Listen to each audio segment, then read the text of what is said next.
I guess Cyborgmatt 2 at the International 2014 playoffs. I'm joined here by Bruno, who's going to help me wrap up the playoffs basically before the main event kicks off. First things first, how has your overall event been in terms of, I mean, from my personal perspective, it was really fun. I was doing the multicast during the group stage. During the last 2 days, it was only one match at a time, so I had some time off, which I used by watching Dota. I mean, of all things, right? But these storylines are really interesting. From the first day with lots of surprises, Navi US doing really well, Alliance not doing so well, to the end of the group stage where pretty much the only big surprise was maybe Liquid making it and Alliance not making it. All right, so let's wrap right back to first day. Okay, wild cards, Team Liquid MVP, CIS and Virtus Pro. Now we saw Liquid come out of that in Champions. Were you expecting Liquid in that stage? It was really hard to predict because you kind of know how teams play individually, but those are teams that never match up with each other just because they're the kind of lower teams from all different regions, not teams that get to travel a lot and play international, except maybe MVP. Yeah. And they looked like really, really good, and I was kind of expecting them to maybe be the ones that succeeded, but I mean, I guess Liquid coming through was expected. All right, now let's move on to Phase 2. Liquid started off kicking quite a bit of ass in Phase 2. They upset a lot of teams. Some of the teams who have reached the main event, Liquid actually beat them. So, what stands out for you in Phase 2 basically? Which results basically? It was interesting to see how VG Gaming was probably the team that, if you ask people outside of LGD, they were ranked as the lower, weakest Chinese team, but they really adjusted the strategy very well for best of ones. No one could figure them out in time, so they ended up first and comfortably so. While teams like Alliance kind of struggled because all people needed to do was to ban that Nature's Prophet or ban that Wisp, and they couldn't find the secondary strategy. So I think those were kind of like the big highlights of the. Yeah, I mean, Wisp was banned. Wisp and Fume was banned about 17 times against Alliance, which has kind of messed them up. That's pretty much what cost them their place at the main event. Yeah, probably. Looking back to the 15 matches that Alliance played, even though they played some good matches, it's really hard to say, okay, they played better or they deserved it more than some other teams. Yeah. So I think the exit of Alliance is expected. They, of course, had this kind of last chance the last day playing against Navi versus an EG, but they couldn't make it. Yeah, the Navi Alliance game, the Alliance EG game at the end was pretty interesting. We saw an Omnight picked up there. Can you remember how many heroes was it? A total of 92 heroes seen in that kind of phase? Yeah, I think it was less than 15 heroes that remained unpicked, and that says a lot about how, diverse the current hero pool is. Still, you saw a lot of Skyrat Mages and Razors and Faceless Void, which were kind of like the three big heroes of the tournament. Although, if you look at the best of threes that came in the Phase 3, and we're going to talk about that later, those heroes kind of disappeared a little bit and gave way to some other more traditional heroes as well. Yeah. And another big name knocked out was Fnatic, who's probably had the most, I wouldn't say interesting, more like the rough step to the international. They almost didn't make it due to issues with Era and the rest of the team and the whole situation surrounding that. Do you think that's what cost them here at this event, having to play with Era, having not played with him in 2-3 months? It's really hard to say. I mean, you can say okay, yes or no. It's impossible to know unless you have a time machine and you go back to the past and put Excalibur there. I think they were Fnatic is one of those teams that just didn't match up well to a lot of the teams they haven't played against. So a lot of teams had a lot of easiness to play against them, while that was not maybe Fnatic's fault, was just rather the playstyle that they chose to play, and they played really well, was just not for this metagame. And another big name was Mouse Sports. People. It's strange when you hear the teams talking about Mouse Sports. You hear about their scrimming and how how strong Mouse Sports has been. But then we saw them at we saw them at DreamHack, ESL, and now here, and they've failed to deliver online. And is it basically that team just struggles online, or is there more going on to it? Do you think? It is hard to say with Mouse Sports. I guess they were a team that if they had been formed maybe 2 months before they actually did, they would have done so much better at the international. It's this team that's still developing some stuff. The things that they play really well. but they were not diverse. When people were looking at some things that they were doing, a lot of things that I heard from players, oh, that's a Mouseport lineup. And you don't want to be the team that has a name lineup, unless you're Alliance at TI4, which was an lineup that no one figured out. So essentially Mouseport had the Mouseport lineups, and one team figured it out. It just like wasn't enough for them to stay in the tournament. And then let's move on to phase 3.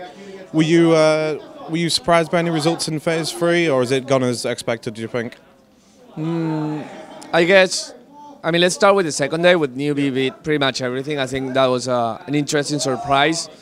But if you look at before TI, Newbie and IG were consistently the two best teams in Asia. Like even DK hasn't been that great so far recently. So it was only a matter of time to just bring the best of threes so that Newbie can say, okay, you can beat us in the best of one. But best of three, that's our game. And we know IG, and we know Navi, and we can beat pretty much everyone. Yeah, and in pure cinema, you know, they actually, as you said, 3 best of threes. That's definitely, I mean, that's almost like a bonus leading into the main event, having, you know, played so many matches. I know a lot of teams were disappointed that maybe the break's a little longer than they expected. And these guys, you know, they'll practice a lot. So I think that's paid off really well. And looking at day 1, what about day 1? Day 1 was kind of like the expected, right? Where every seed beat the lower seed, and a little bit of disappointment for the Liquid fans right there. But I think they lost very deservedly. So LGD was the better team in that kind of series. Cloud9 doing well. They're kind of like a team that showed that they can pretty much beat everyone. Yeah. Unfortunately for them, or actually not even for them, unfortunately, for the Western scene, Cloud9 is facing Navi in the playoffs, which is like a little bit sad because both teams have a lot of fans, but they did very well, and eventually losing to DK seemed to be something that they took as a learning experience and more like, okay, well, we lose this match, it doesn't really matter. You saw that in the second match, which was a really, really short match. They were like, okay, we did it wrong. We won't just like try to stretch this for 30 minutes. We'll just like take what we learned and go to the next phase. And DK playing really good. Now looking at main event, kicks off on the 18th. We have 5 Chinese teams, 2 European teams, and finally an American team. So already, I mean, Cloud9 is European. Well, it's like it's a world team. Yeah, world team. Yeah. But in terms of, you know, where most of their players are located, you know, basically a lot of Chinese teams, it appears, that have made it through. Is this almost a reoccurrence of the second international with the Eastern teams arriving and proving to be really dominant? I mean, they had some mixed results, but I mean, Newbie, as you said, once they reached like the best of threes, they were able to prove themselves. It could be. I mean, if you go back to TI2, there was only one Western team, that was Navi, and then there were, I think, 5 Chinese teams and 2 Southeast Asian teams, which was an even more extreme case of what we're having right now. Unfortunately, for the Western teams, they couldn't perform the way that people expected. But if you look at pretty much any other sport, or even esports, that's not StarCraft, you kind of see a shift, a tendency of like, okay, this region is now stronger, and now the next season people learn how to play against them, so this other region comes and goes. And I guess this is the time for the Chinese teams to shine once again. I remember post-international 2013, there was a lot of negativity in the Chinese community, just, you know, how poorly their teams had done over that stage of the event. So looking at main event, after Newbie's difficult day, Vici then chose them as their, you know, choice in partner to meet them in the winners bracket. Do you think that's the wisest decision they could have gone with, or? I think that Newbie played a lot of games today and won using Vici Gaming strats from the group stage. So I guess looking at that, Vici Gaming can say, okay, these guys, they can play what we can play, which means that we really understand what they do and we feel comfortable playing that game, because if they want to play our game, we'll be able to play it better. That's what we proved that we can do. While with DK, even though I still think that maybe Vici is at the moment a little bit stronger than DK coming from the group stage, it's still so filled with great names. You have Burning and Mushi and Ice MMY, Alan, like pretty much everyone is starting that team. So maybe you don't want to risk it and go with Newbie maybe, which is a great team, but not every player is a star. Yeah. Now, speaking of DK, they'll be going up against EG, and kind of a bit of a controversy during the playoffs where one of the Chinese media actually recorded DK discussing their entire strategy of how they would deal with EG, not only here but at the main event, and kind of like what strategies they wanted to bring to the table. Now, obviously, that matchup happening straight off the bat is going to be probably, imagine, quite a bit of tension behind it. But do you think EG do you think DK can beat EG or EG not for that one? I think EG still has this Star Ladder loss very fresh in their memories. If you remember, they went into the finals and DK beat them very convincingly. That was a time where DK was at his maximum strength. And I think EG is really, really happy to play against DK and to prove now, because if they show that they can beat DK in that first best of 3, they will show that they can beat everyone and just advance to the finals of the tournament. And remember, if you're in the winner's bracket, 2 wins and you're in the finals. Yep. And there's a lot of money riding on this.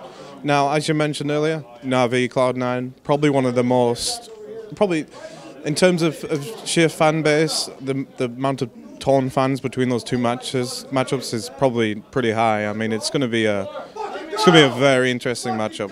Yeah, I'm sure that by the end of it, there's going to be a lot of Bible thumps in Twitch chat, no matter which team wins. But at the same time, I mean, it's like, the bad thing is that one has to go. The good thing is that one necessarily has to advance. Yeah. So it means that at least there will be one of those teams playing in the later stages of the loser bracket.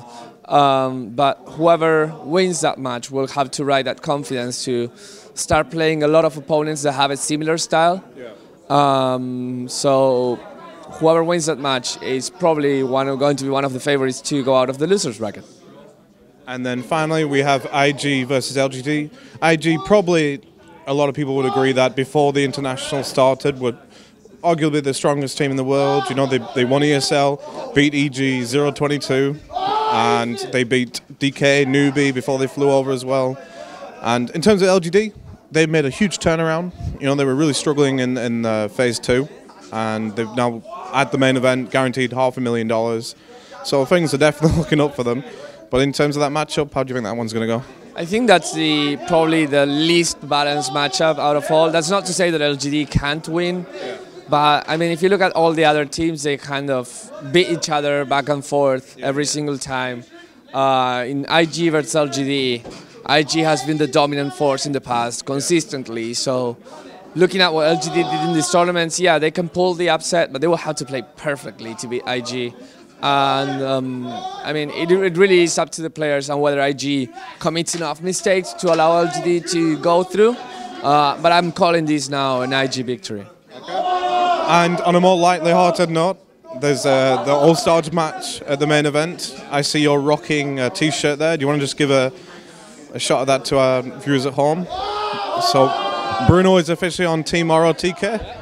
Has Avos seen you yet? Yeah, that's actually why I picked it. I'm really great friends with Avos, so I was. Did he punch you 4 times? No. I think he smiled 4 times, and then he just like. But maybe I mean I don't know. I like combining colors, so maybe I'll get one green and one red, and just make something out of it. I don't know. We'll see. Okay. And is there anything else you want to say to the viewers before we head over into the main event, or maybe something about the main event in particular? Actually, in fact, we are about to hit $10.8 million. We're less than $50,000 to that figure, which means $5 million first place prize. To everyone that's coming to the key arena, maybe is watching here, from what I've seen, I'm pretty confident to say that this is going to be something that people will remember for the rest of their lives. It is that big, it is that amazing.